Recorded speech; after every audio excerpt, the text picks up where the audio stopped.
कहीं कहीं मैं दौड़ रहा हूँ लेकिन कोई सुनवाई नहीं हो रही है। कहीं से लेटर थाने में आता है तो थाने वालों ने क्या करते हैं, उन चचेरे भाइयों को बुलाकर पैसे ले लेते हैं। थानाध्यक्ष पकड़ी वारामा आज तक जांच प्रतिवेदन यहाँ नहीं भेजे हैं। जज साहब ये नहीं पूछे जो आप किस लिए केस किए हो, क्या कर रहे हो, ना कहाँ रह रहे हो, ये भी नहीं पूछे। नहीं मिले जब भगवान के भरोसे हम भटक रहे हैं। तभी हम नवादा अनुमंडल में हैं। आपको बता दें, एक व्यक्ति पकड़ी वर्मा ब्लॉक से चलकर नेत्रहीन है और चक्कर लगा रहे हैं नवादा अनुमंडल के वर्षों से। सोचिए कि अधिकारी पदाधिकारी का कितना लापरवाही है नवादा में कि एक व्यक्ति को चक्कर लगवा रहे हैं। पकड़ी वर्मा से कम नवादा पड़ता है 25 किलोमीटर। अगर और क्या मामला, पहले पूरा मामला हम समझने का प्रयास करेंगे। क्या मामला, क्यों आप इस गर्मी में मतलब नवादा मामला ये है सर, मेरे जमीन जो है चचेरे भाइयों ने हड़प रखा है। 35-40 से खा रहा है। 35-40 से मैंने जिला पदाधिकारी, प्रधानमंत्री, कहीं कहीं मैं दौड़ रहा हूँ लेकिन कोई सुनवाई नहीं हो रही है। कहीं से लेटर थाने में आता है तो थाने वालों ने क्या करते हैं, उन चचेरे भाइयों को बुलाकर पैसे ले लेते हैं। अब पैसे लेकर कागज़ को दबा देते हैं और कागज़ को उल्टा सीधा मैंने लेटर बना के जिला प्रशासन का या कहीं से प्रशासन की मैंने उल्लू सीधा करता है। इस तरह से मेरे साथ घटना घट रही है। कितना जमीन है आप? मेरे 6.5 बीघा, आधा हिस्सा पड़ता है, 12 बीघा जमीन है। मेरे पिताजी का, अब चचा जी का बीच आधी जमीन मिलना चाहिए मुझे। हाँ, आपको कितना हिस्सा जमीन पड़ता है? मुझे 6 बीघा जमीन पड़ता है। 6 बीघा मतलब हड़प लिया है? हाँ, हड़प लिया है। दूसरी नंबर घर भी जो है अपने चाचा जी अपने नाम पे चढ़ा रखे हैं। घर पर भी इन लोग धावा बोलने वाले, घर भी बनाने नहीं देते हैं। मैं बेघर हूँ। मैं गांव में समुदाय भवन में रहता हूँ। मैंने सबसे पहले से ही मैंने शुरू से 1994 से मिल रहा हूँ, लेकिन पिछले कागज जो था ख़त्म हो गया है, गुम हो चुका है। फिर मैं 1915 से हम ये 1915 नहीं 2015 से हम प्रधानमंत्री को पहले लेटर दिए थे जी मेरे साथ इस तरह से घटना घट रहा है।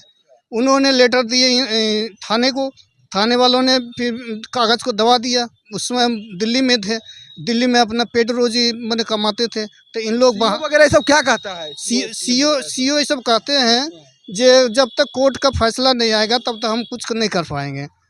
हाँ, वकील साहब है, थोड़ा सा इनका मामला को देखे हैं क्या वकील साहब? इनका एक मिनट रुकिए। अभी वकील साहब जो है, क्या नाम है आपका? मेरा सतीश कुमार अधिवक्ता। कागज देखे, क्या मामला है? मामला तो ये जमीन संबंधी मामला है। इनका जमीन चचेरे भाइयों लोग हड़पे हुए हैं। ये बार बार एसडीएम कोर्ट में आते हैं। हम एसडीएम कोर्ट में ही रहते हैं। एसडीएम कोर्ट में आते हैं बार बार और एसडीएम साहब से भी मिलते हैं। बार बार इनको आश्वासन मिल जाता है कि आपका रिपोर्ट आ जाएगा, आपका सब हो जाएगा। मगर आज तक थानाध्यक्ष को 2 बार 3 बार जांच प्रतिवेदन के लिए यहाँ से भेजा गया।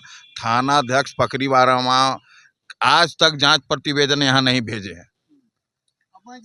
144 का आवेदन दिया गया कि 144 का आवेदन दिया गया तो यहाँ से एसडीएम साहब जांच प्रतिवेदन के लिए थानाध्यक्ष भेजें। थानाध्यक्ष आज तक जांच प्रतिवेदन नहीं भेज सके। हाँ, और उपेंद्र पासवान जो चचेरे भाई है वो टीचर हैं, मरवा उत्क्रमी मध्य विद्यालय का टीचर है। उन्होंने पैसे के द्वारा मुझे नसा रहे हैं। वो पैसे देते थे चौकीदार को, चौकीदार जो कि डुमरी के रहने वाला है, प्रमोद पासवान है। वो उपेंद्र पासवान पोड़ता है और चौकीदार जो है अध्यक्ष को पोड़ते हैं। इस आप जिला अधिकारी, डीएम, एसपी वगैरह ये सबसे मिले? बड़ी अधिकारी मिले, सबको मैंने कागज पत्र में दे रखा हूँ। उन्होंने लेटर देते हैं थाने को, थाने वालों ने इस तरह से घटना घटता है।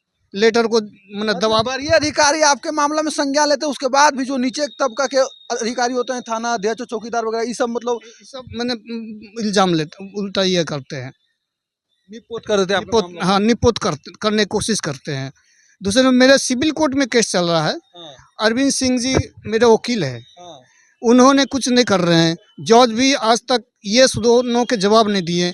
जज साहब ये नहीं पूछे जो आप किस लिए केस किए हो, क्या कर रहे हो, ना कहाँ रह रहे हो, ये भी नहीं पूछे। अब हम आपसे सवाल करते हैं कि आप हैं पूरी तरह से सूरदास, मतलब है ना, आपको क्या लगता है कि नवादा में जितना अधिकारी है, कोई अधिकारी है जो आपके मामलों को संज्ञान लेकर आपको इंसाफ दिला पाएगा? देखिए सर, नवादा जितने प्रशासन है, इन्होंने तो अपने कुर्सी पर बैठ के लिख सकते हैं, लिख कर नीचे वाले को भेज सकते हैं, थाने को भेजेंगे।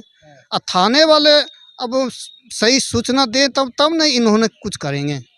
हाँ, मेन बात ये है।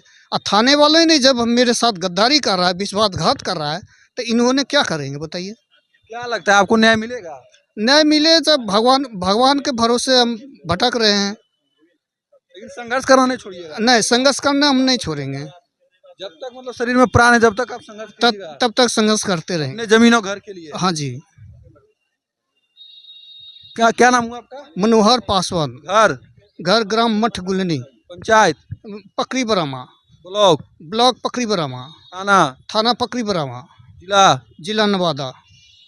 एज कितना हो रहा है आपका? ये जो मेरे 44 हो रहा है। ब्लाइंड स्कूल से पढ़े हैं आप? हाँ जी, ब्लाइंड एसोसिएशन से पढ़े हूँ। अच्छा। बंगाल से।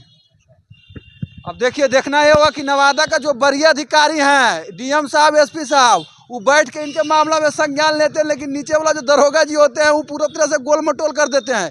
ये बहुत ही मतलब संवेदनशील विषय है नवादा जिला के लिए कि कोई व्यक्ति जाए तो जाए कहाँ। न्याय के लिए अगर वरीय अधिकारी तक जाएंगे, वरीय अधिकारी मामला ये कागज को नीचे भेजेंगे और नीचे वाला अधिकारी जो है वो पैसा लेके उलट पुलट कर देते हैं। आप देखिए, सूरदास व्यक्ति अगर नवादा में ढनक रहा हो 5-10 साल से अपने जमीन के लिए, अपने घर के लिए, तो सवाल पैदा होता है कि जिनके पास 2 आँख है वो कितना बेबस और कितना लाचार होंगे। अगर सूरदास के साथ जो है, जो अंधे हैं दोनों आँख से, उनको अगर न्याय नहीं मिल रहा है, तो 2 आँख और जिनका 2 नाक और 2 कान है उनको कितना जल्दी न्याय मिलता होगा नवादा जिला में। अब समझ सकते हैं चीज़ों को। अब सवाल पैदा होता है कि नया जो जिला अधिकारी साहब आए हैं, डीएम साहब, इनके बारे में काफ़ी चर्चा है जिला में कि काफ़ी ईमानदार हैं, तुरंत न्याय दिलाते हैं। तो डीएम साहब को पर देखना होगा कि डीएम साहब क्या सूरदास व्यक्ति को न्याय दिला पाएंगे।